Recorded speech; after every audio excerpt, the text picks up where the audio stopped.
It's time to get nerdy, y'all. A little bit of gaming history for you.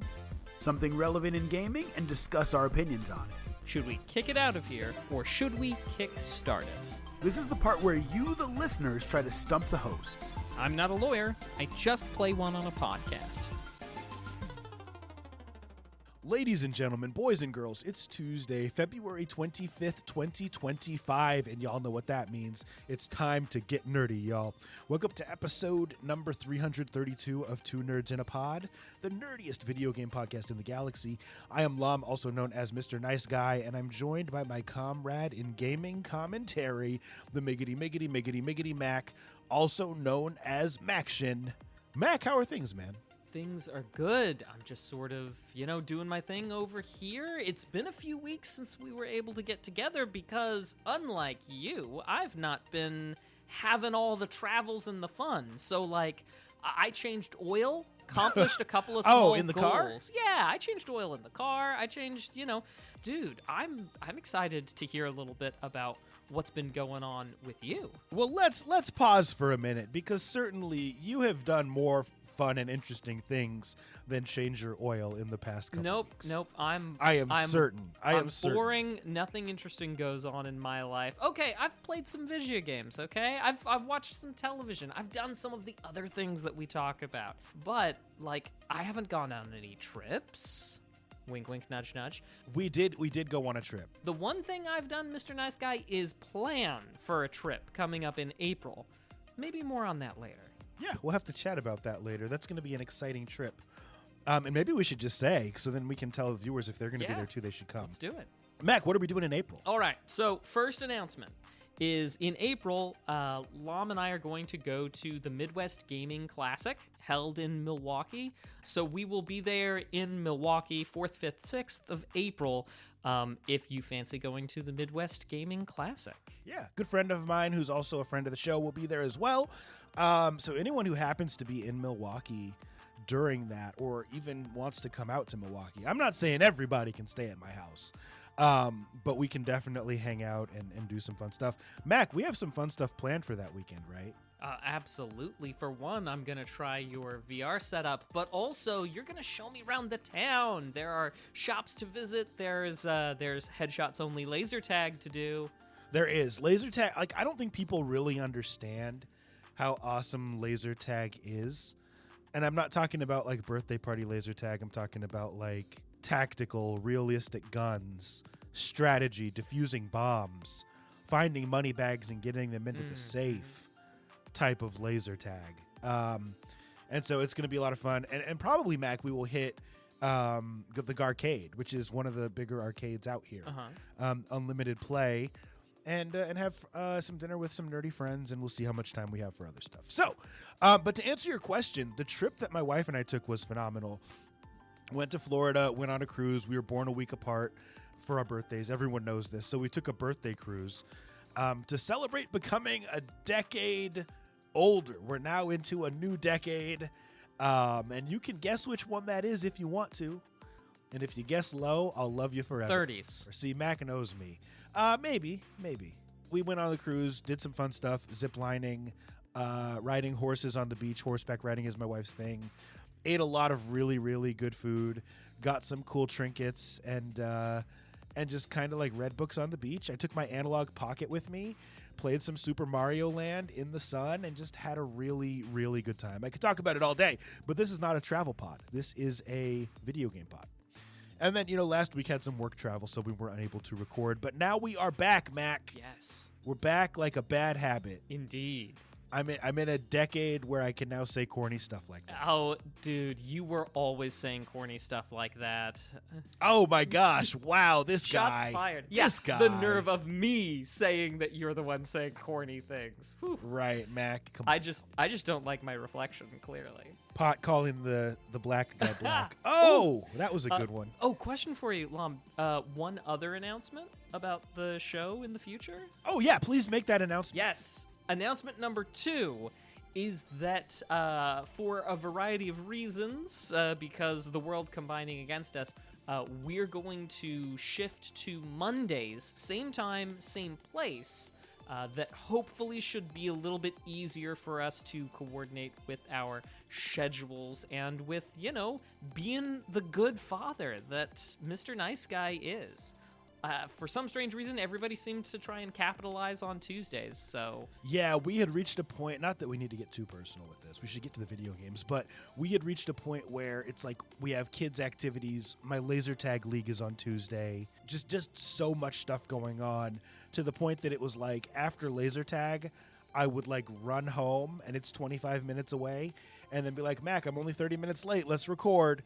So anyway, Monday nights is going to be the new thing going forward. Yeah, we hope that you'll continue to join us on Monday nights. I think that does it for all the announcements and all the cool stuff we got coming up. It does, and on that note, Mac, I say we do what we do best and hop right up in that gaming news, my friend. What do you think about that? Absolutely, Mr. Nice Guy. I am so out of the loop. Practically a month out of the loop. Help me. What is new in video gaming? So much. And random, I'm very excited Ishmobile's here. Want to play some VR with you soon, Ishmobile. Take the Valve Index back out. Let's squad up and play some games. And I'll actually show you guys a new VR accessory later in the show. But for now, this is the news for the week. Thank you for tuning in to episode 332 of Two Nerds in a Pod, nerdiest video game podcast in the galaxy. Mac, I know you have some strong opinions on AI. Yes. And especially as it relates to video games. So let's dive in. This is on Kotaku.com, written by Ethan Gack. Here is what Ethan writes. Call of Duty Black Ops 6 players have been accusing various loading screens and calling cards from the game of being AI generated since it came out last fall. But it was only ever based on vibes and the occasional very convincing piece of seemingly obvious AI slop. Now Activision has admitted to using AI generated assets in the hit multiplayer shooter on its Steam page. The developers describe how their game uses AI-generated content like this. Quote, our team uses generative AI tools to help develop some in-game assets, reads the disclosure on Valve's storefront, recently spotted by Charlie Intel. While it doesn't elaborate any further on which assets were made by AI and how, the confession has affirmed that some fans had been claiming for months. Mac, a couple weeks off, I no longer know how to read. My understanding is that it's possibly things like loading screens. It's not any... They are in-game assets, but I don't know if it is assets that happen while you are involved in gameplay. Do you have a problem with this, first of all, with AI being used to generate in-game assets? Problem is a strong word. I think describing AI's work as slop is pretty close to how my feelings are on it generally. I don't think it does a very good job of accuracy, fidelity, or any number of things that you want. But I think to the extent that it's not supplanting your paying of artists to actually do work in your titles, I don't think it's terrible. I mean, it's not like Treyarch, who made Call of Duty Black Ops 6, it's not like they laid anybody off, right? It's not like they laid off artist teams and are using, right? Right.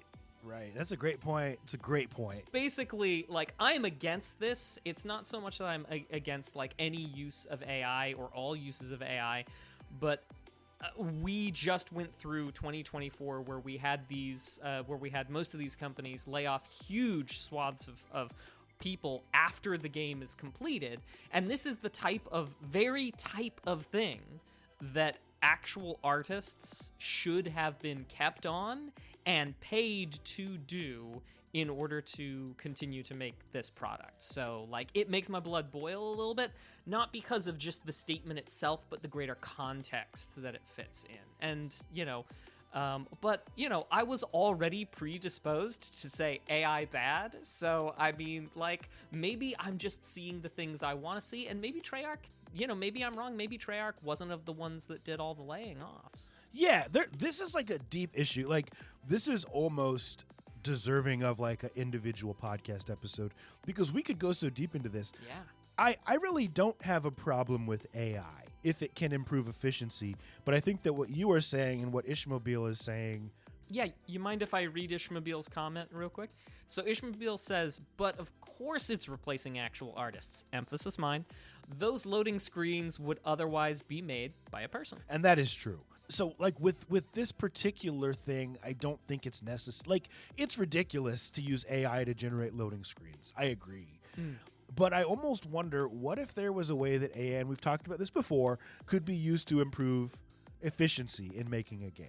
Could make it so that some of the busy work is taken out. And Mac, I'm going to ask you a question, and I feel like this might be, it's not like a gotcha moment or a painted you in the corner moment, but I want to ask you and the chat and the world who listens to this pod sincerely, how would you feel about AI being used if it could decrease the amount of crunch time that developers and artists and voice actors and actresses had to put into games? So I'll start by saying that crunch time is always and everywhere a function of a exec who wants to hit a timetable, not somebody who wants to put out a completed work. Say that again real quick. Crunch time is a function of somebody who wants to hit a deadline, not somebody who wants to put out a work when it's finished. Sort of that, a rushed game is always rushed, but a delayed game might be perfect. I forget the really great way that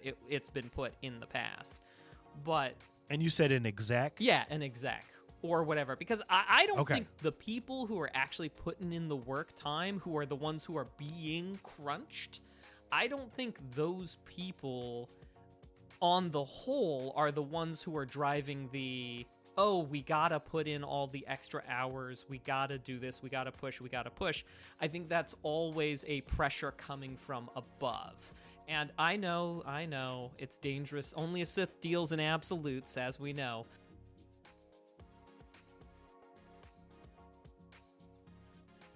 The issue is not that AI could help decrease crunch time.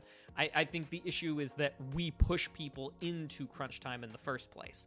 But accepting that crunch time is a thing and accepting that it could be there, it would be nice if AI could alleviate those. I'm more concerned that it will just enable the bad behavior if we make it less egregious to ask for people to crunch. So here's the thing, and I wish I could just quote you perfectly, but my mind doesn't work like that. You effectively said AI is something that people are pushed into, crunch is something that people are pushed into, and that AI could not really stop that. Is that what I'm understanding? What I'm saying is that people are pushed to do the crunch time. And if AI could alleviate the harm of crunch time, that would be cool. Okay. But I'm more concerned that alleviating crunch in that way would just decrease how evil you have to be to crunch your employees, not actually make you crunch less. It would make it easier to crunch harder. Okay, so let's move on to another news story, which is February 24th. This is perfect. GameSpot.com. So totally different webpage, written by Blair Marnell. Here is what the title says. Skyrim dev worked 15-hour days in crunch time to rebalance the game. This is February 24th. The Elder Scrolls V Skyrim launched in late 2011, and it quickly won over players with its superb mix of action and role-playing elements. However, it was a work in progress up to the release date, and Jeff Gardner, a former senior producer at Bethesda, wouldn't let the game go out the door without personally rebalancing the creatures in the last 2 weeks before launch. Gardner told PC Gamer that he and the designers of Skyrim had a disagreement over how to balance the game. According to Gardner, the designers were basing the game's balance on an AI predictive model that didn't take into account the way players would actually play the game. So Gardner took it upon himself to play through the game and rebalance Skyrim's creatures in the limited time they had left. Quote, I came in and I went through and I played the game with all these different archetypes, recalled Gardner. He then would tweak the creatures and the weapons and stuff. Right before it shipped, I spent 2 weeks doing that and was like, well, I hope this is good. Gardner added that he was in a unique position to do so because he had a respectful relationship with the designers, as well as a background as a creator and designer prior to becoming a producer. His decision to rebalance the title seems to have worked out for the best, as Skyrim is one of the top-selling video games of all time. He also acknowledged the story in the tweet below. So, Mac, I think that a lot of what you're saying is true, but I also think that this is an example of someone choosing to go in and crunch to make the game as good as it could possibly be, and even saying, no, I don't want us to use these AI predictive models. So I don't know that crunch always pushes. Did he say that the AI model is what unbalanced the game in the first place, and that's why he had to spend that crunch? I might have misheard. You could interpret it that way. I want to be very clear. Like, Sure. This is voluntary crunch, right? Yeah. He's not saying he felt like he had to do it. He's saying he had a disagreement. What was his role at the company at the time? So he was a producer, but he had a Okay. background as a designer. And Heck so yeah. because of his background, he was like, well, I don't really agree with us using AI to determine how hard these characters fight. And it's probably not going to be based on how players will actually play the game. So I'm going to go in and personally play through the game, and I'm going to rebalance all of these characters 15-hour days the last 2 weeks before launch, and hopefully it works out. That's fantastic. And so I guess what I'm saying is I find it it is fantastic, and shout out to him. I find it interesting, not strange, that he chose to do that when he could have simply let the AI predictive stuff do what it wanted to do. Mm-hmm. So I guess this brings up a couple things. Yes, AI can absolutely remove some of the drudge work and improve efficiencies, but it cannot do what a human touch will do. So I guess we have to ask ourselves, do we want our games to be as good as possible, or do we just want them to be sufficient? Well, I mean, Lom, that's a crazy question. You know, obviously we want them to be sufficient, right? Right? That's what we... Well, I want them to be as good as possible, but I'm not going to sit here and say that I want it to be at the expense of people's sanity. Sure. Which I think goes back to I think we can have our cake and eat it too, so long as we don't demand release schedules that are unrealistic. Yeah. So I think it's still a thing. And I will say, I'll put this out there to that's a fantastic story. And I don't think I would be as opposed to crunch if I knew that it was the people who were doing the crunching. In the case of Treyarch, I actually had the wiki up because I needed to know who made Black Ops 6, and I don't know that off the top of my head. I don't know. You're good, bro. But like, you know, if Mark You're good. Gordon, Kevin Hendrickson, or Corky Lemcool, if I knew that they were the ones, they're apparently, you know, top dogs over there at Treyarch. If I knew that they were the ones doing the 15-hour days and crunching there before the release, then I think I would have a different relationship with crunch. And I feel like I would have a different opinion on, you know, them generally as a unit. The point of true teamwork, collaboration, leadership is you as a leader don't put yourself above anybody except in your personal responsibility for your team. And it's just like, this guy, you know, working on Skyrim, yes, seems like he got it. He's the one, he crunched, he did the thing. And it's like, he did not expect people to put in hard, you know, more work than he did. I have to respect that. Totally. Like I said, whole podcast episode in and of itself. But let's move on. That has been our news for the week this week. All right. Well, now let's take a little look. I'm so sorry, Mac. Also, Steam Next Fest happening right now. Yes!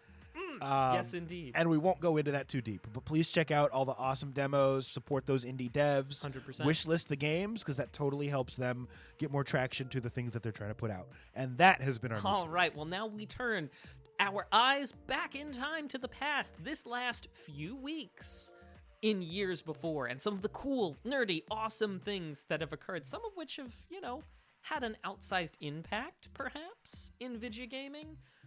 Okay, so it was February of 1989 that we would see a title released for Amiga, Macintosh. Later it would come out for PC and Commodore 64.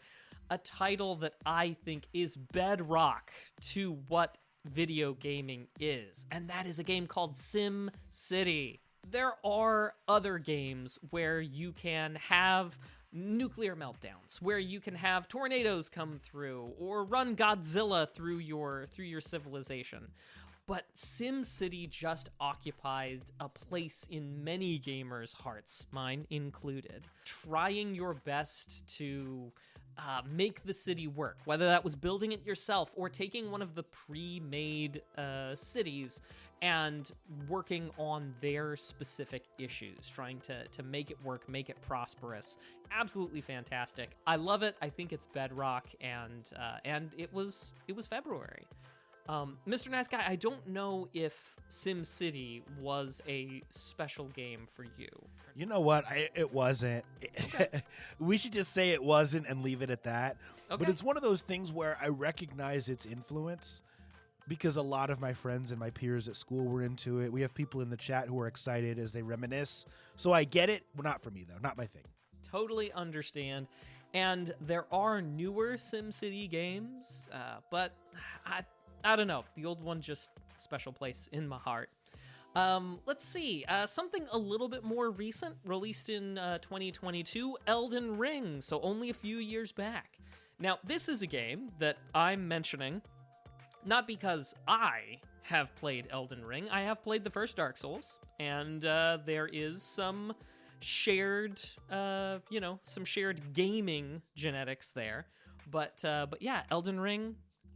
But I do recognize that it is a game that won Game of the Year in 2022. So obviously, it does have stuff going for it, and a special shout out to any of y'all who played Elden Ring. Elden Ring, I don't think that was one for you as well, right, Mr. Nice Guy?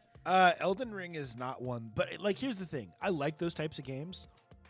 It's definitely one of those games on the I've got to play it eventually list, but I got to be in the mood. Like in a masochistic mood, like punishingly difficult. Yeah, absolutely. That's how I feel about the first Dark Souls. Matter of fact, I think there's still like a highlight somewhere on my Twitch of of what I did in the first Dark Souls. Either way, away we go. This is another one that I don't think was on a lot of people's radar, but still a fantastic game, released in 2017 for the PC, a game called Alwa's Awakening. Oh, yeah, sure. Yeah, very much a solid gaming experience, plenty of old-timey sensibilities, and very much meant to be like a NES game. And even though it definitely wasn't an NES game, and then what I think is the coolest thing about Alwa's Awakening, great soundtrack, by the way, but one of the things I think is coolest about it is that they made an NES demake afterward. After the game was complete and done a couple years later, they managed to cram that game into the size that would work for an NES cartridge and did a release as well as ROMs. So you can play it on an NES emulator, and it functions within the parameters of an NES game, and works. And it's an impressive feat, as impressive as the original. I would say the NES demake even more impressive. Love it. One other one, and this one I know, Mr. Nice Guy, is on your radar. Mike Tyson's Punch-Out, right? Oh, absolutely. I have a physical Mike Tyson Punch-Out card. Great game. Heck yes. How far have you gotten in Mike Tyson's Punch-Out? And I will start by saying I think Piston Honda is as far as I ever got in Mike Tyson's Punch-Out in my own. Everybody in the chat, let us know, how far have you gotten in Mike Tyson's Punch-Out? Go. So here's the question I have for you, Mac. Yeah. I'm trying to look up the order of the bosses. Mm-hmm. I know that is Piston Honda the one with the tiger? Yes. Did you get that far without emulation or with emulation? Without emulation. Yeah, me too. Excellent. And I'm pretty sure we're on the same page. I've seen my cousin get to Mike Tyson and almost beat him, but I have never gotten to Mike Tyson. Oh no, Mr. Nice Guy. If you made it to the guy with the tiger, that's great tiger. So that's like 2 more people past Piston Honda. Oh yeah, I got to the tiger guy. Excellent. Yeah, so you basically got halfway through the game is where you got. An impressive and fantastic feat. But, obviously way better than me. But I've never claimed to be good at fidget games, just that I love them, and that's the important thing. Well, Mr. Nice Guy, there are people who are good at Mike Tyson's Punch-Out. Incredibly good at Mike Tyson's Punch-Out. There are some people who can play Mike Tyson's Punch-Out blindfolded, as we all know. But there are some people who can also play better than anybody else. And one such gamer, Summoning Salt, I believe it was just this last week, he beat Mike Tyson faster than Mike Tyson has ever been beaten before. Really? He sped run it. He did. Speed ran it. In the industry, we accept both pronunciations. Nice. I'll allow it. But it is one of those things where for the longest time, the best time to beat Mike Tyson was something around 2 minutes and 8 seconds in-game time. In the in-game timer, it, pauses when you're down, when Mike Tyson's down, the timer does. But he managed to beat Mike Tyson in under 2 minutes. At 1 minute 59 seconds. An insane accomplishment because that requires you have to wait until you get a opening after Mike Tyson punches at you in order to counterattack and obviously knock him down and get that TKO. But the amount of time from when he throws the punch, he'll wait a couple of seconds. And it will be various random waits between like 1 second and 8 seconds in length. But the man put in something along the neighborhood of 5,000 attempts.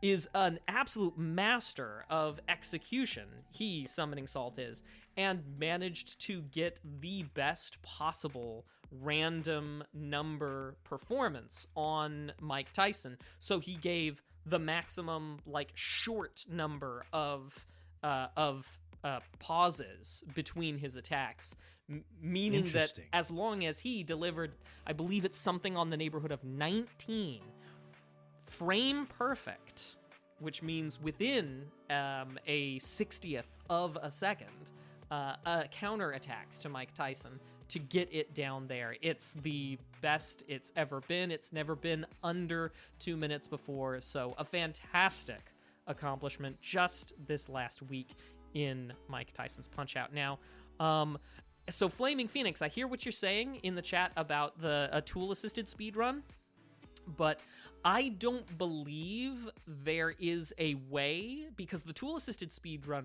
requires basically telling the computer, okay, at this many seconds you push this, at this many seconds you push that button, at this many seconds you push that button. I don't know if there is a way to force, to have the tool assist give the, make Mike Tyson deliver those short pauses. So I don't know if there is a way to tool-assisted speedrun and get it lower, because I think this was the human tool-assisted speedrun. Oh, right, Flaming Phoenix, you're right. You're talking about the save-stated run. There is a type of tool-assisted speedrun where basically they'll save state and replay until they get the exact type of RNG, and then it'll press forward. Yep. Kind of like in segments that get stitched together. My bad. You're 100% right. But all that is to say that that we are seeing, that we have seen this last week, video game greatness. And it's hard to think of fewer historic things to go out on our video game history for this week. Love it, love it, love it. Well, Mac, let's keep things moving with another news story. Really, it's our topic of the week. But I mean, if we're being honest, it's a news story. This is on videogamer.com. And you know what? I didn't do the intro, man. This is what happens when you don't do the pod for a couple weeks. It's time for our next segment, a topic of the week, where we talk about something relevant in gaming and discuss our opinions on it. Mac, this week's topic comes from videogamer.com. Written by Lewis White, and it's about World of Warcraft, a game that I know many in the chat enjoy. And here's what he writes. Blizzard is moving World of Warcraft forward again with Undermined, a new update that takes players deeper into goblin culture and adds a new drive mechanic. Over 20 years of release, World of Warcraft is still bringing in players. But what is it about WoW that has gamers coming back 2 decades after release? No disrespect, but there's some typos in this, just letting y'all know. Speaking to Video Gamer prior to the release of patch 11.1, World of Warcraft senior software engineer and assistant lead quest designer Mark Collada discussed the longevity of Blizzard's iconic MMO. As for why it exists, and so while so many MMOs have died, well, it's because of the team's willingness to keep evolving. Quote, as an engineer, but as a fan as well, I think a lot of this is part of like the evolution and adaptation to player preference and feedback that we've been working with, right? Berger told us. I think it's something that's really exciting to watch a design team and see the kind of all the things they come up with. This, no disrespect, but this is a hard read. Mac, bottom line, we're going to move on from the article. Bottom line, World of Warcraft has been around for 2 decades, continues to bring in subscribers, continues to be very, very relevant, and is probably like the epitome of an MMO. Do you think that for a game to have that type of longevity and continue to keep its player base, that it needs to evolve above and beyond bug fixes? Or do you think that it's possible that some people can just be content with playing the same maps, like a Counter-Strike, right? Like, which method do you think is realistically more likely to keep people coming in? Maybe that's a silly question. No, I don't think it's silly. I think it is a good question. I think it's something we all ought to ask ourselves about what it is that we enjoy, what keeps us coming back on games. I think that the answer is as varied as we ourselves as gamers can be.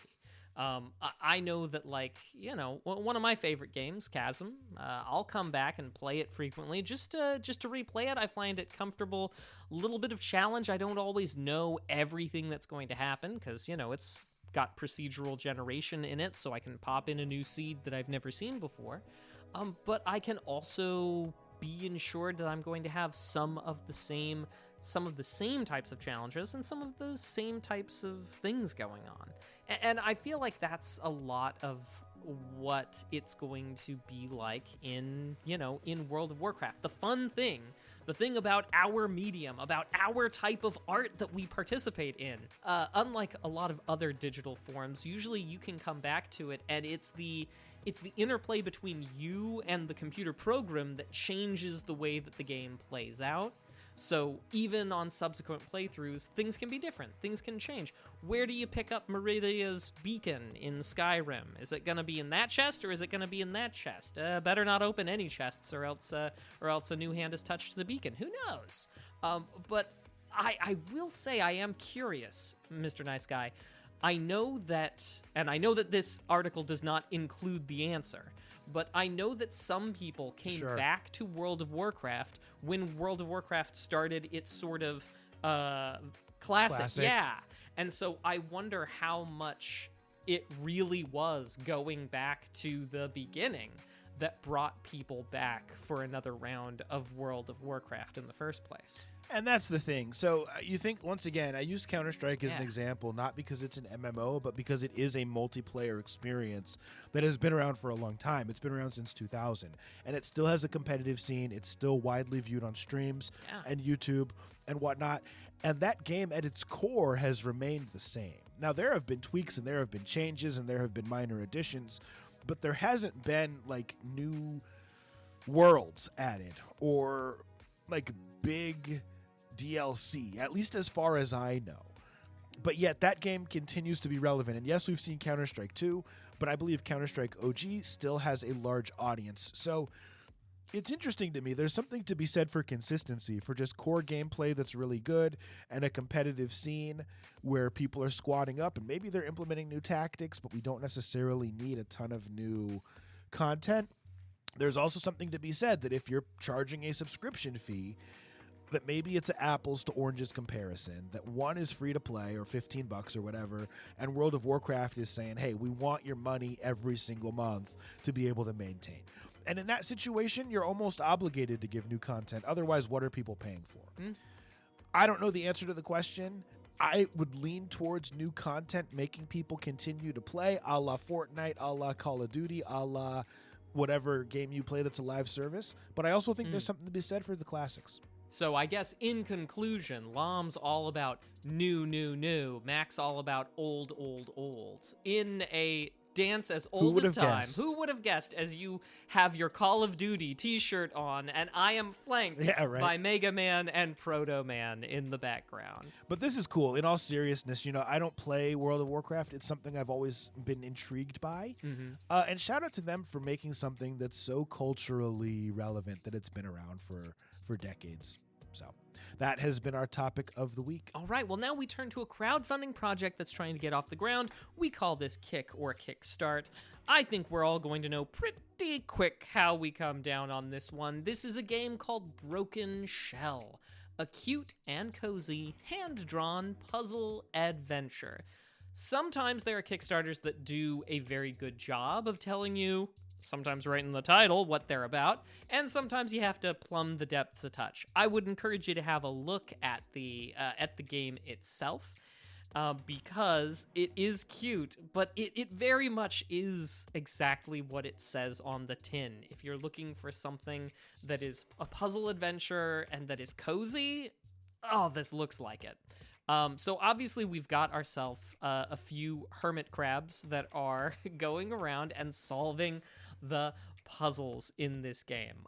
It's made by Foggy Studio, which is a small studio out of Vienna, Austria. It's a 2-person team working on this, and it is their first Kickstarter. Now, if anything on this jumps out at you and interests you, you are looking at about $15, 15 US dollars, 14 euros if you're in the EU, in order to get a digital copy of the game upon release. The release date is expected to be in October of 2025, so 8 months is not exactly, well, I mean, practically 7 months now, is not a too frightfully long turnaround time for a Kickstarter, so that's definitely enthusiastic. Enthusiastic. That's definitely charming. Exciting. It's charming and exciting. Yeah. It has made it through its wow, words are hard. It has successfully raised the amount of money that it set as its minimum. Its minimum goal was about 8,300, and they're sitting at 10,000 at the current moment, with still 22 days left to go. When I had put this down, it hadn't quite made it there, so, woohoo, glad to see them doing it. Anyway, Nice. Obviously with crabs, it's taking place mostly underwater, and promises heartfelt adventures. So yeah, I'll ask you how you're thinking about this, Mr. Nice Guy, and I'll save some other information for in a moment or two, but I think we know what I'm gonna say. Yeah, so they said something that caught my eye, and I gotta find it now. It says under gameplay, it says, in Broken Shell, we're crafting a short but meaningful experience. A blend of casual gameplay and emotional storytelling that captures the essence of life through the eyes of a small crab couple. I like the idea. I love the idea of a short and meaningful experience. Not everything needs to be 60 hours. Even and if you're charging $15, one might think, okay, Hollow Knight was $15. Celeste was $20. When we're looking at indies, like those are kind of the cream of the crop. And in terms of the amount of content that you get from them, it's dozens and dozens of hours, and that doesn't always need to be the case. If they were charging $20 or more, I'd say, well, maybe it needs to be a little bit more of a meaningful experience. But Mac, I also think back to games that we have played that were in this price range, like Lunark.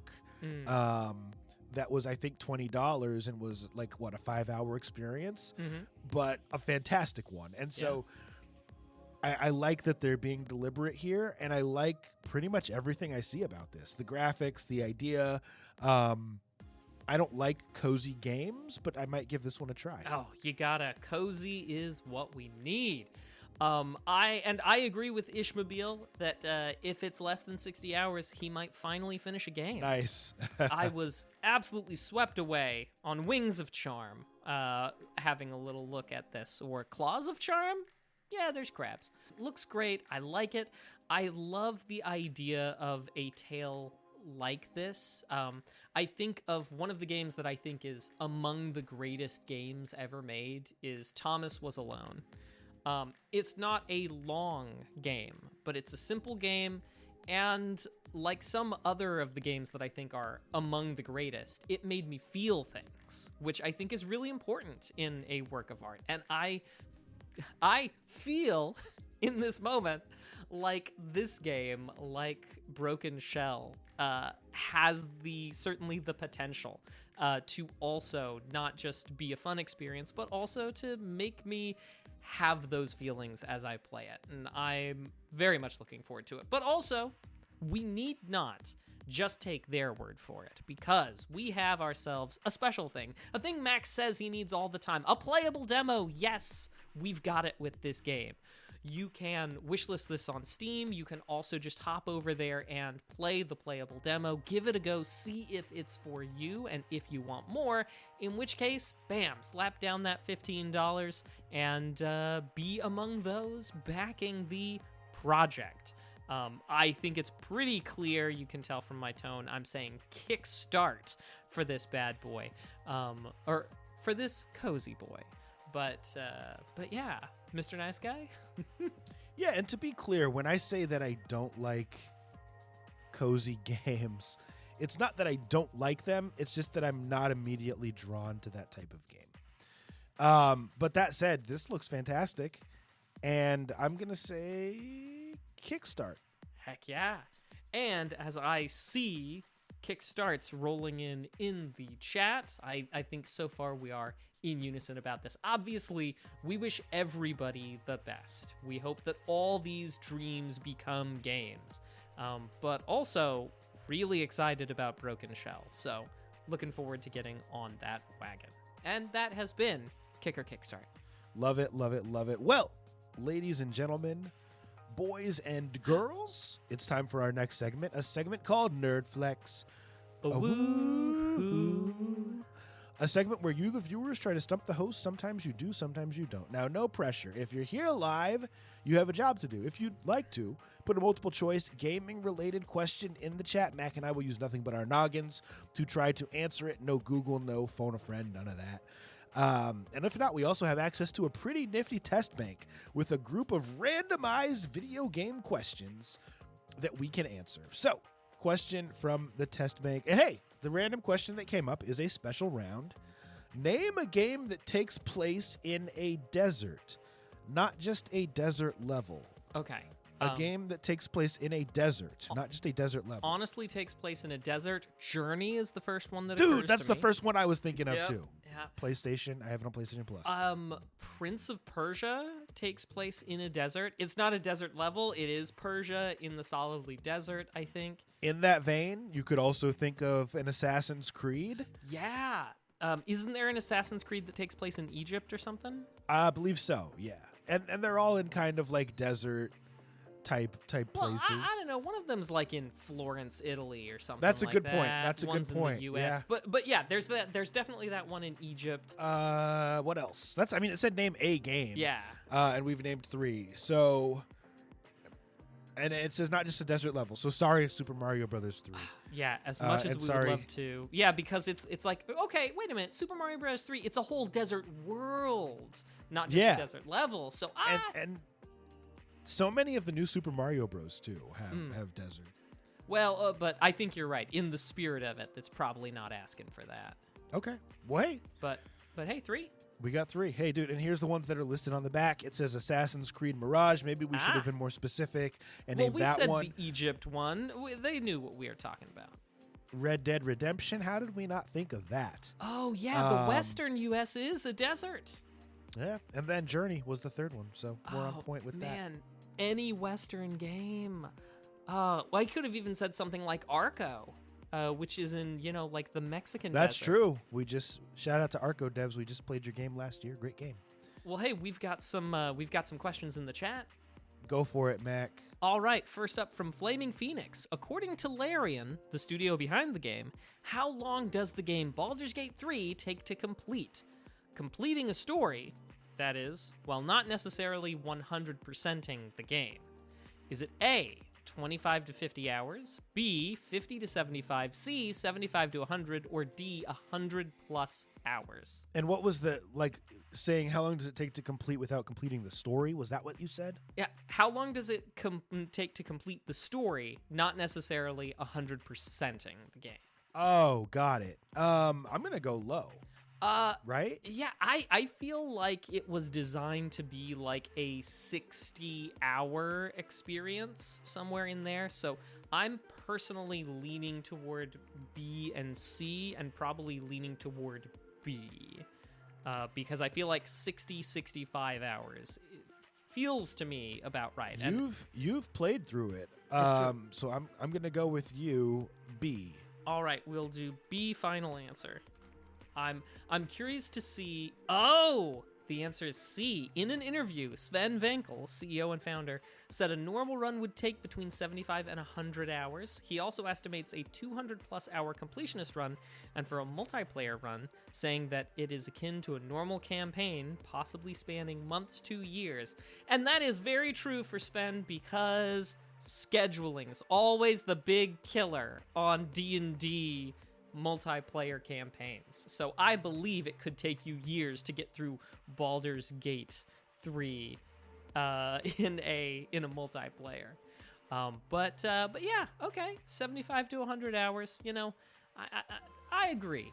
So got that one wrong, but still good. Now we've also got a question from Galvatron in the chat, Mr. Nice Guy. Let's do it. I feel like he's asked this before, but that's okay. What horror movie character has not appeared in Mortal Kombat? Leatherface, Jason Voorhees, Freddy Krueger, the Alien, the Predator, Evil Dead Ash, or Ghostface? So I feel like you might be right. It sounds vaguely familiar, and I think the answer might be Evil Dead's Ash, because everything else in the list is villains, and he's the only protagonist. I mean, unless we want to get into Aliens versus Predator, who's the good guys? I mean, I don't know. So You sounded very Christopher Walken-ish. yeah, it's wild. This Evil Dead Ash guy, Ghostface. That's crazy. We just watched a Christopher Walken movie recently. I'll have to talk about that and what we've been watching and playing later. Spoiler alert, it was Catch Me If You Can. But yeah, I think you're right. I think Evil Dead Ash is probably the answer. Why don't we go with that? Yeah, he says, Evil Dead Ash, you Googled it, you cheaters. Just You like, Googled it, you cheaters. We're just No, we that didn't. good. We didn't. We just know. Well, that's 3 questions, Mac, and we went 2 for 3 today, which ain't bad. That ain't bad. That has been Nerdflex. All right, well, now we turn to a little bit of legalese. Legalese. I'm not a lawyer. I just kind of play one on a podcast. So I've got a question for you, friends, and Lom. I need I need to ask you a question to keep in mind, all right? So let's say you're a lawyer, all right? And let's say you work for a multi-billion-dollar company, okay? Let's say that multi-billion-dollar company makes video games. And let's say you've got someone who comes around and says that the plot for one of your hit games was stolen from their writing, from their works. What do you think would be your best evidence to rebut those types of claims? So if you've got an idea already, I'm willing to open the floor before I tell you the details, but if you also want to wait until after, you don't necessarily have to have an answer. So just to be clear, the question is, someone comes and says, you stole the idea from your game for my written works. What's your best defense? Yeah. What do you think? What's the type of defense you, as the lawyer for a multi-billion-dollar company, would offer? Evidence to say, like, no, we didn't steal your thing. Like, you think design documents? Yeah, I mean, like, if you were able to show that games are a part of a whole and say, nope, this person put this piece together, this person put that piece together, and yeah, there's some similarities, but that's just kind of what happened. That would probably be a good defense. Another good defense would be to say, we never even read your works. Yeah, get out of here, nobody. I hear ya. Okay, so let's talk a little bit about this. All right, what we're talking about is a suit against Bungie. It's from Martineau, so Martineau v. Bungie, and it's about Destiny 2. Now, I do just really quickly have to mention that this was kind of on my radar when it happened back in October, when the initial complaint, dropped. But there were other things that I focused on for legalese because personal hobby horses and such like this. So I didn't think this was going anywhere. I didn't think it was going to be interesting at all. Which makes it all the more exciting when listener Silverwolf sent me 2 to the Substack of Stephen Totillo, a writer for Axios.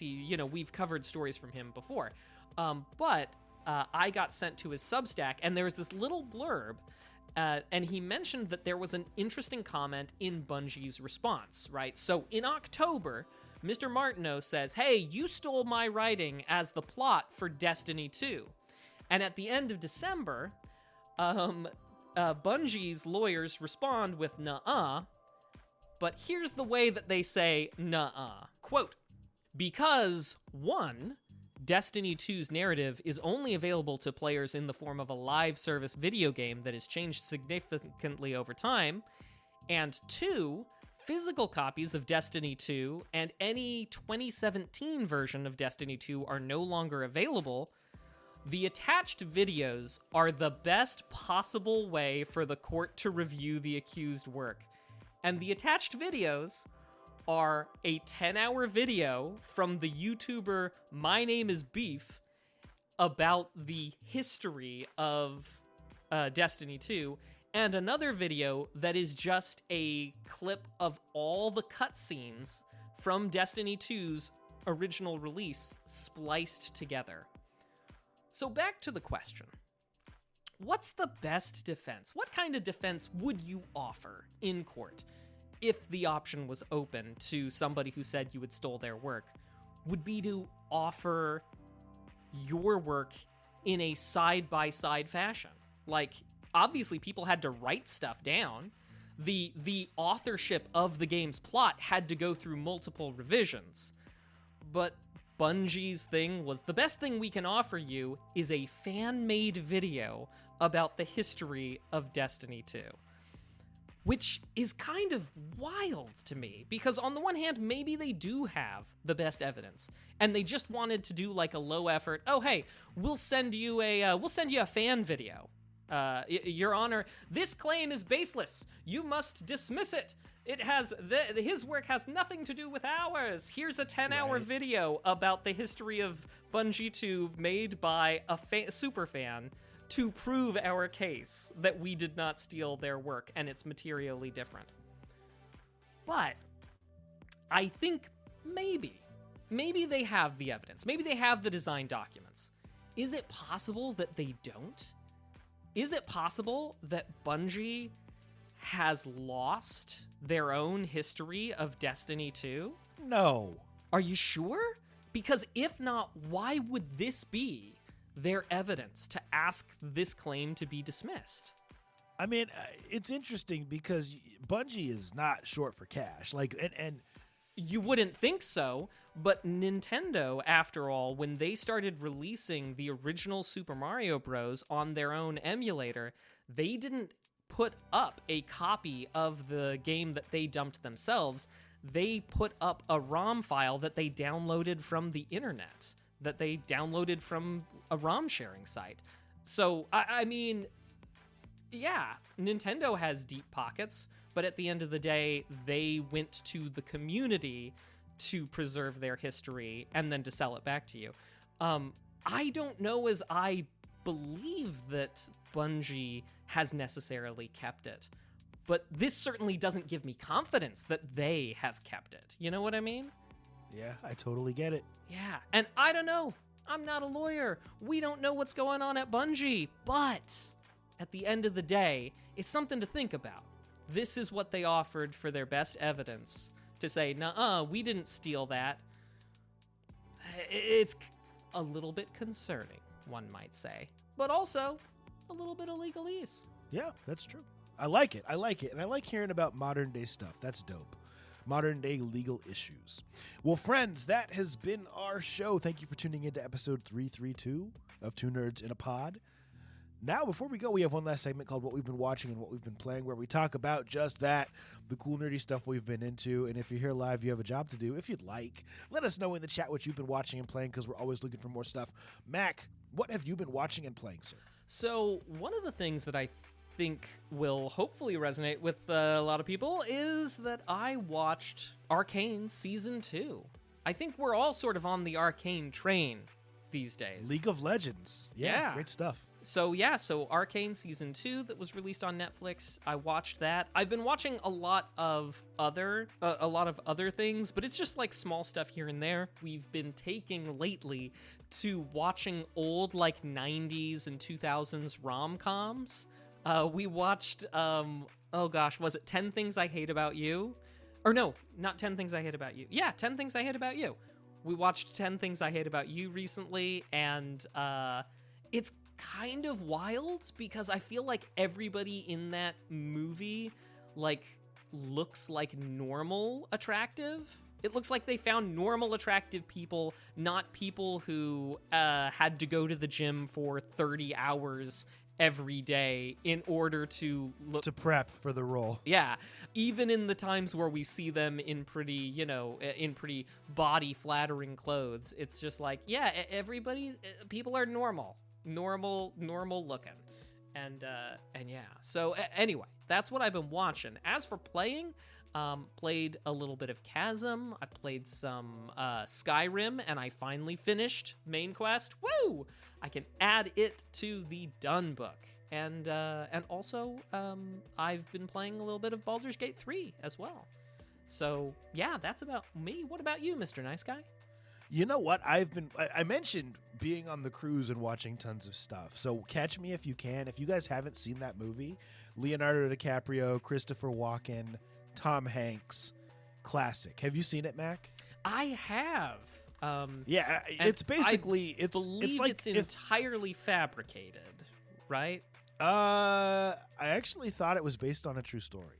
I believe it's based on a true story in the sense that all good fiction should be. I'm pretty sure that Frank Abagnale Jr. lied about everything, and I'm pretty sure absolutely nothing in the video actually happened. It's a movie that I'm surprised I hadn't seen until that point because it's really good. If you haven't seen it, I'd recommend it. Did you see the new Captain America: Brave New World and thought it was good. Nice. And then doing our Marvel watch through. As far as playing, Mac, I've gotten back into VR. I'm back. I've been playing a lot of Contractors, and I just purchased Contractors Showdown. Contractors, first-person shooter in VR with tons of mods, Halo, Call of Duty, Star Wars Battlefront. It's like you're playing a lot of your favorite games in VR. And I did purchase, Mac, I showed this to you the other day, a gun stock. I purchased a gun stock. And this is made by I don't usually shout out companies unless they're sponsoring us or if we have a reason to, but this is made by a company called Olin VR, and it's called the Spine. It works with whatever type of VR headset you have. You just have to order the one that goes with your headset. I have the Valve Index, and you can see I just put my Valve Index controllers here and here, and then I have like a much more firm way of shooting in VR. It does have a sling as well that I put around my shoulder, and it's just been an absolute blast playing VR with this thing. So shout out to them for making a dope product. So I've been playing Contractors, and you know what? For the sake of time, that's it. Awesome. What are people into in the chat? Well, let's see. I'll hit the watching if you hit the playing. Do it. Ishmael's watching Dairy Girls in Crimson Tide. Flaming Phoenix has been watching Kill Bill 1 and 2, How I Met Your Mother, and Arcane content, so Arcane-related content, and has been, and that's that. As for watching, Galvatron watched Captain America: Brave New World, Invincible Season 3, Reacher Season 3, Red 1, and Red 1. Dwayne Johnson should not have a movie career. He's in some good movies. Yeah, is there a new season of Invincible out? Season 2. There's 2 seasons. Oh, well, he says he's watching Invincible Season 3, which would be a new season. Yeah. So, hey. Wow. Well, hey, that's as what far people are watching. Thanks for the tip, G. As far as playing, we have Baldur's Gate 3, Cave Blazers, Destiny 2, Deadlock. When do we all get access to Deadlock? I want to play Deadlock. Or is it open now? And then Apex Legends. We also have, what else we got people playing? Balatro, phenomenal game. Scars Above, Dragon Age the Veilguard, Double Dragon Gaiden, River City Girls 2, and Black Myth Wukong. I've heard that's a lot of fun. Did I miss anything, Mac? Yeah, Flaming Phoenix. I missed that Flaming Phoenix is watching D&D shows and also playing D&D. Mac, that has been our show. Why don't you take us home, sir? All right. Thanks, everybody, for coming out. We're excited to have you here. Thanks for being here for episode 332. Remember that next week, we're coming back for episode 333, and that'll be on Monday. And Mondays going forward, we think, from 9 p.m. Central to 9 p.m. Pacific. We hope that you'll join us, twitch.tv/2nerdsinapod on Mondays, and be excellent to each other until we see you next time. And keep it nerdy. Deuces! Bye.